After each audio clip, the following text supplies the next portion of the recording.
Hello, my friends, and welcome to Kurt Berglund's Baseball World.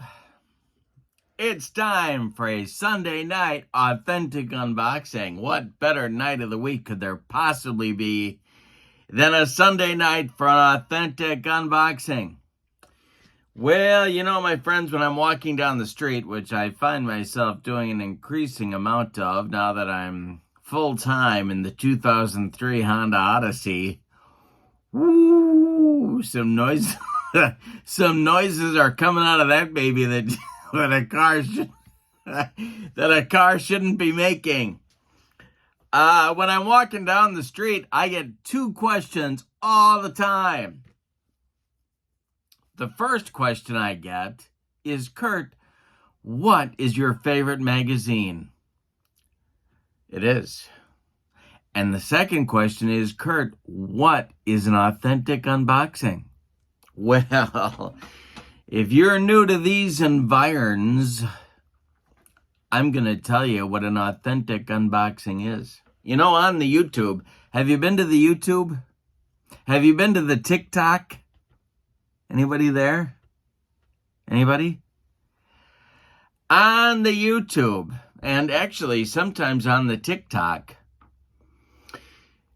you get people doing an unboxing video, but not really unboxing, because clearly the contents have been the baggage. Do you get any baggages at the house?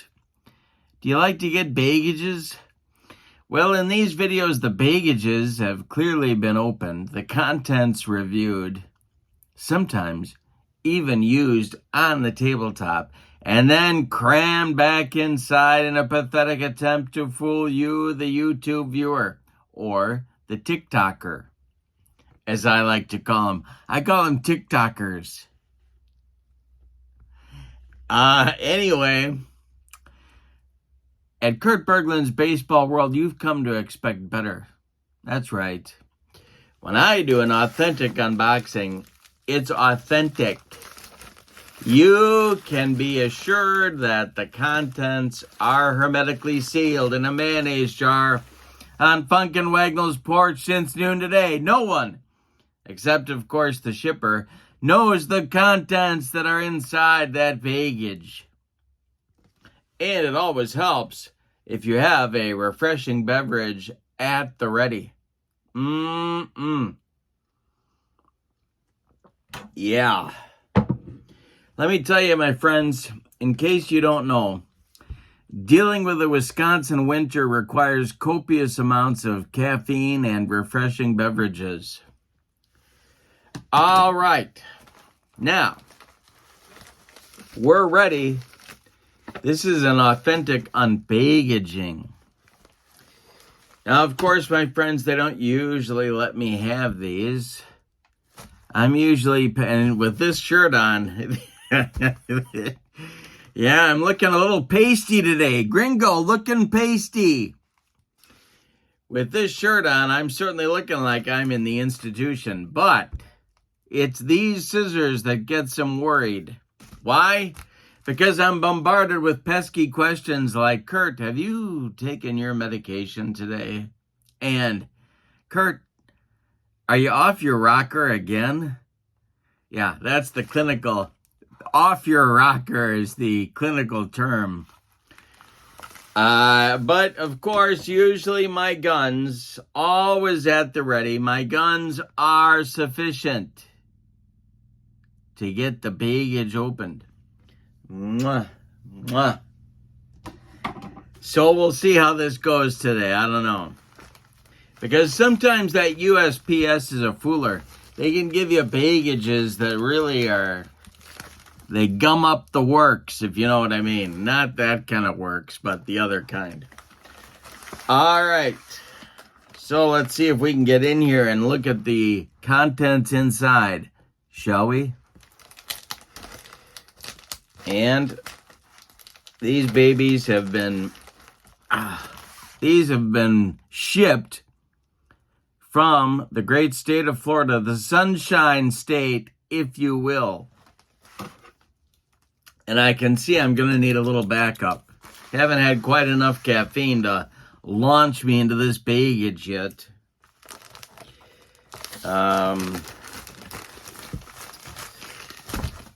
This is a tight, hermetically sealed job going here. I think I'm in. I think I am in. Yes. But we still have to be careful so as not to damage the contents. Now, of course, my friends, I am always sentimental about my baggaging. I like to keep it in a very secure location for at least the next, 10, 11 minutes. And look at the careful baggaging within the baggaging. I appreciate a good baggaging job. And I'm still going to need the forbidden implement. Kurt, are you feeling okay today?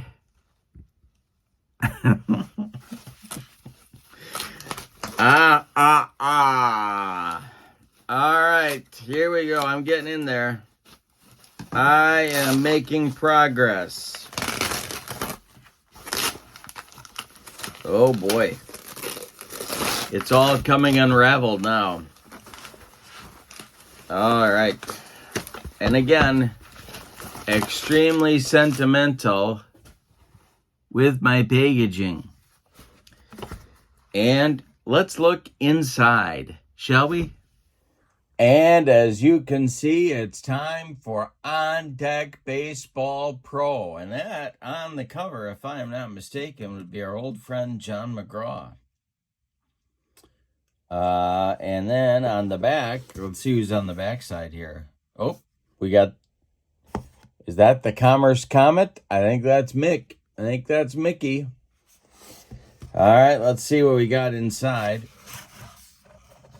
We have History's Best of the Best 10 right here. And we're going to see what teams it includes, but I'll come back to that list in just a moment. All right, here we go. And we are starting out with the 1928 St. Louis Stars. So this is set 10 of History's Best of the Best. And the St. Louis Stars from the Negro National League won it all in 1928. The St. Louis ballpark was a tiny one. And so a lot of these sluggers have a little bit inflated power numbers. And that's going to make this team a lot of fun to play with. The big man, of course, is the Mule. Mule Suttles with a 704 slugging percentage. Even Willie Wells. I mean, Willie Wells was a great player. Don't get me wrong. Great defender and a great hitter. But he wasn't a 689 slugger. And so they took advantage of the cozy dimensions of the St. Louis ballpark. Wilson Frog Reedus, he could get you, he could get you in the teens over 162 games. But he slugged 633 in 1928. And so this is a really fun team because you're going to have to go a ways to contain the offense. And, of course, at the top of the order, Cool Papa Bell. So if you want to run, you can probably play it conservatively on the bases and still score a ton of runs. But if you want to run, Cool Papa Bell is definitely going to let you do that. You can run with Willie Wells as well. And let's review who's on the mound here. Ted Trent, Big Florida, 19-3 with a 2.21 ERA and a 1.11 WHIP. He's the ace of the staff. He's the man you want on the mound. But they had other good ones too. Logan Eggy Hensley, a good one. Kind of their number 2 man. Luther McDonald I really like, too. So there's Owen Roosevelt Davis. Boy, this pitching staff is a little deeper than I thought it was. But this is a fun team. History's best of the best, set 10. St. Louis Stars, 1928. All right.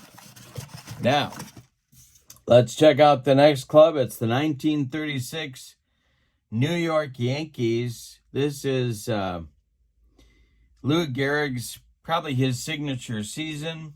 49 bombs. He slugged .696. Unbelievable. But the 36 Yankees, one of the very best Yankee teams. Gehrig was still healthy. And of course, the pitching staff was excellent. And DiMaggio is in here as well. Here's Jolton Joe with a .323 average, 29 homers. And can you imagine how many probably died, how many more homers probably died in Death Valley? 1936 New York Yankees, they beat the New York Giants in the World Series. And Carl Hubble was thought to be a guy who would shut them down. And really, people thought it might be the end of the Yankees in 36, but they did just fine and took out those Giants, pretty sure in 6 games. And Hubble, of course, did just fine as well. So these are the mid to late 30s Yankees clubs that were in that transition period away from the Babe, and really amazing. Take a quick look at the pitching staff. Red Ruffing with 20 wins. Monty Pearson with 19 more. Johnny Broca with 12. Lefty Gomez. This is the guy I always say is underrated. Because when the chips were down, this guy was on the mound and he won. And, of course, they've got a closer. And their closer was, Jumbo Brown, actually. He came over from the G-Men. But their bullpen included Bump Hadley and Johnny Murphy. And for a 1930s bullpen, that's a pretty good group. All right, next we've got the 1946 Detroit Tigers. And Hank Greenberg went nuts in 46. Good for 44 homers and a 604 slugging mark. But all of the players were back from the war. 1946, a really fun season to get on your tabletop and to replay. And these Tigers are good ones. Check out the pitching staff as well. Hey, there's Paul Richards, future manager. Hal Newhouser, 26-9 for the lefty. Dizzy Trout, Steve Trout's daddy, 17-13 with a .234. Virgil Fire Trucks, 14-9. And Fred Hutchinson, another future manager, 14-11 with a .309. That's a pretty darn good starting rotation right there. And if you know your 30s and 40s baseball, this bullpen's pretty good too. So this would be a very, one of those under the radar great teams people kind of overlook, but would be a lot of fun to get on your tabletop.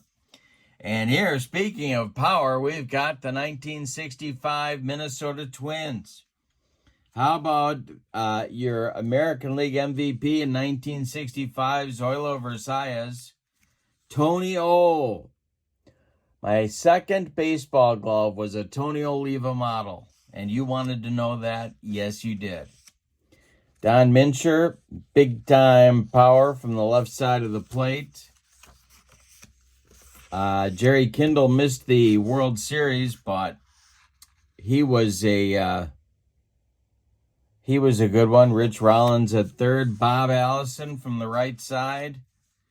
Jimmy Hall in center field. Harmon Killebrew, there he is, 25 homers. a .384 on-base percentage, playing both first and third. He kind of moved for the platoon. He was in there all the time. Sandy Valdespino, Joe Nosek, another outfielder, center fielder. Jerry Zimmerman behind the plate. Frank Quilisi was the World Series second baseman for the Twins. Andy Costco.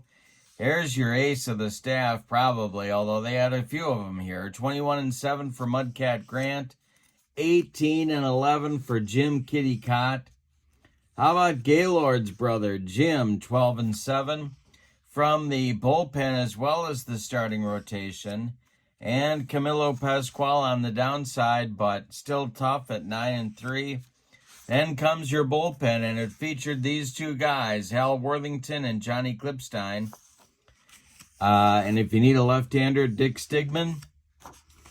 And so that's going to be a competitive team because they can score on you in a hurry. And that ballpark was not a, the dimensions weren't small, but it played small. So I don't know if it was wind or just positioned the right way, but they scored runs for sure. Next are your 1979 Baltimore Orioles. The Pirates are in a different set. And so if you're interested in recreating the 79 World Series, you can do that with a different history's best of the best set. Eddie Murray and Ken Singleton were the two big guns in the 79 Orioles offense, but this team had everything. And I think you could make a pretty darn good case that this team was better than the Pirates that year, but you got to win it to prove it. And, of course, this team had the 3-1 World Series advantage and couldn't finish the deal. But I think you could make a case that this team was even better than the 1970-71 teams of Earl Weaver. And was his best in 69 and was his best. I think it would be, the depth here is just unbelievable. And the pitching. Dennis Martinez as your number 4 starter. Mike Flanagan, your 1979 Cy Young winner. Scotty McGregor with that deadly changeup. And there's Jim Palmer, 10-6 in a down year, but still good at a 3.30 ERA and a 1.2 WHIP. Steve Stone, 1 year away from the Cy Young. Stan the Man Unusual, Don Stanhouse. Sammy Stewart for middle relief and long relief. There's Tippy for the left-handed side of the short relief. Stoddard there, too. He was tough. 1.71 ERA. He threw cheese. And that's your 1979 Orioles. This might be the best team in the box. It's tough to pick just one. Now you've got your 1984 Hiroshima Carp. This guy right here, Sashio Kunigasa, is the Cal Ripken Jr.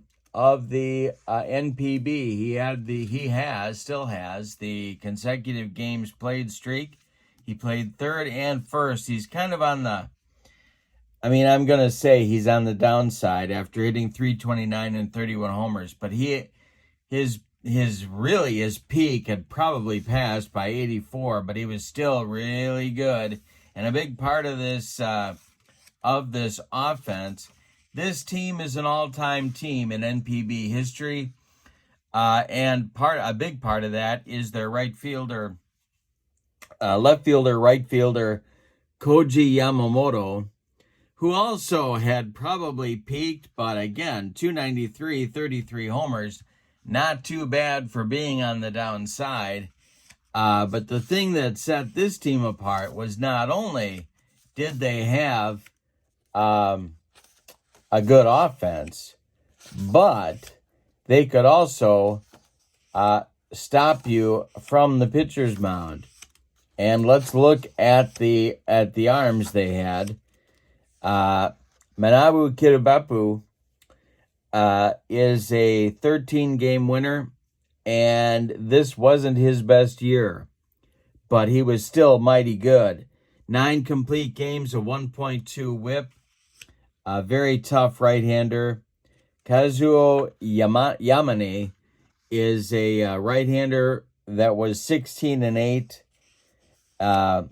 Yutaka Ono, 10-5 left-hander with a 2.94 ERA and 9 complete games. You're getting the picture here that not only could this team score runs, but they could also shut down your offense in just a few innings. Seiji Kobayashi is a 11-4 right-hander, 9 saves, a 2.20 ERA. We're still in the period of Japanese history where the relief pitchers, the short men, are kind of failed closers. They weren't really thought of. Short relievers weren't really thought of yet as being a valuable thing or as being something to aspire to. Kind of like in the the 50s and 60s, I guess, in the major leagues in the United States. Kazuo Yamamoto, another tough lefty, just a deep pitching staff, and definitely one of, top 10, top 15 NPB teams, certainly in the running to be in that group, with Yamamoto and Kinugasa, the stars of the offense. All right, 1992 Pittsburgh Pirates. Barry Bonds, don't need to say much more there. Van Slyke, Lavalier, Spanky, Orlando Merced off the bench, but also playing plenty of first and right. Lyndon Bell at the Keystone. But again, a deep bench for manager Jim Leland, Jeff King, Don Slaught, the platoon partner with Spanky Lavalier, Lloyd McClendon. Boy, these guys, the bench was deep, and everybody had a decent season. Dalton Varsho's daddy right there, Gary. And the pitching staff, 15-11, Doug Drabeck with a 277. Randy Tomlin from the left side on the starting rotation. Zane Smith, also a lefty in the starting rotation. Bob Walk. Tim Wakefield, the knuckleballer. Stan Belinda was the big man in the bullpen. 18 saves. But they also had Roger Mason, Denny Nagel, Bob Patterson, the loogie, back when there were loogies. Wonderful team, the 92 Pirates. And our last one, the 2004 Cardinals, that people overlooked because of what the Red Sox were able to do, but what a ball club this was. Albert Pujols with a 657 slugging mark and 46 homers. Jimmy Edmonds in center field, 101 walks. My goodness, he slugged 643 with an on-base percentage of 418. Then the role players that you would expect from a Tony La Russa championship team. And the big kicker for this ball club, there's Hall of Famer Larry Walker. Yadier Molina getting things started in his career. And the pitching staff. Matt Morris on the mound, 15-10. Chris Carpenter, 15-5 with a 346. Jason Marquis, 15-7. Woody Williams, 11-8. Jeff Suppan, 16-9. You can go 5 starters deep on this team, and then you get to the bullpen, which isn't going to be a party either. Jason Isringhausen with 47 saves.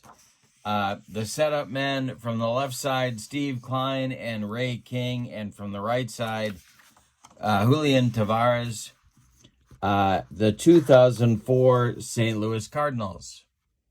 Now I am putting the link to order this set, History's Best of the Best 10, in the description for this video, along with the link for History's Best of the Best 9. Let me tell you about who's in that set.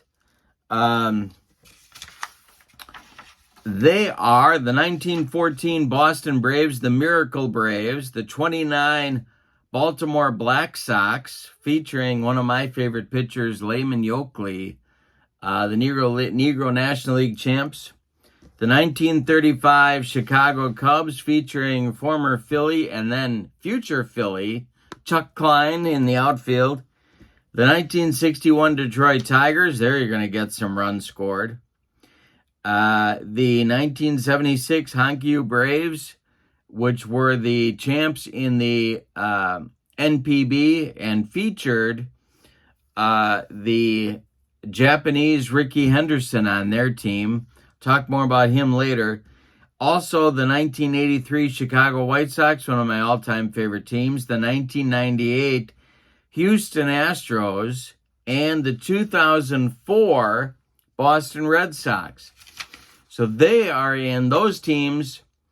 Those 8 clubs are in history's best of the best 9. The ones I just showed you are in history's best of the best 10. Both of those links are active for pre-order right now. And so check out the description for this video if you'd like to order those. Also, you're wondering about delivery. A shipping date of March 27th for these sets. So you make your purchase, they ship on the 27th. Outside chance they might ship a little bit earlier than that. When you order On Deck Baseball or On Deck Baseball Pro, these wonderful boxes for storage come with your purchase. And then you get your list in the spine there of the teams that are included in the set that you can see. It's a very nice thing and really keeps your sets really looking good. Also in the description for this video is the link to my channel membership. Remember, with membership on my channel, you get access to members-only videos, playing tips, exclusive replays, special reports, book reviews, stuff that is not available to subscribers. You got to be a member to get them. You get that, and you also get $10 off per set in my secondary store, and you get a free gift from me every month. So channel membership is a great value. Check that out in the video description as well. But I'm very excited. Coming up soon, we'll get some demo games on my table for history's best of the best 10 On Deck Baseball Pro. Thanks for joining me for this authentic unboxing. I hope you enjoyed a look at these cards and these teams. This is a wonderful set and certainly worth checking out. Take a look at the links in the video description. All right, that's it for now. I'm going to sneak back and see if I can put these back without anybody noticing. Have a wonderful evening. So long, everybody.